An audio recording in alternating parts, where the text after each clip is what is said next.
my colleagues and I have published an article called America Misled, where we lay out the evidence for these similarities. They are multifold, from the strategies to the personnel. Have they been consistently lying? The oil industry. Yes. They have been consistently misleading the public about the realities and implications of their products, yes.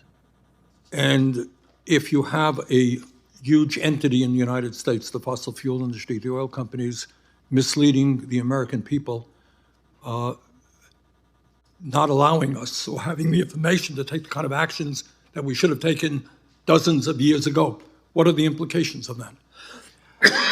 So it's important to clarify this. I'm not a lawyer, but as my statement made very clear, we have the receipts. We have overwhelming evidence that this industry has known since twice my lifetime about the dangers of their products, and they knowingly and deliberately created a multi-decade, multi-billion-dollar campaign to confuse. And the results of that is that countries all over the world were very slow-moving in attempting to deal with climate change. Is that correct? Yes, that's correct. It's enshrined in the Intergovernmental Panel on Climate Change's most recent assessment that this history of disinformation and lobbying has delayed action on climate change worldwide. Do you have any understanding of how many hundreds of billions or trillions of dollars in damage will take place as a result of that misleading campaign?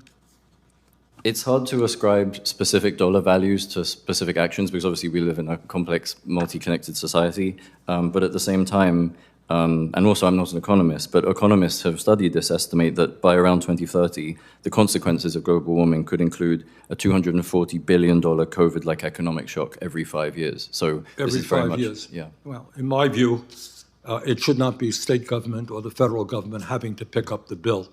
I think it's time to ask the people who caused that problem, who lied about that situation, to pick up the bill. Thank you, Mr. Chairman. Thank you, Senator.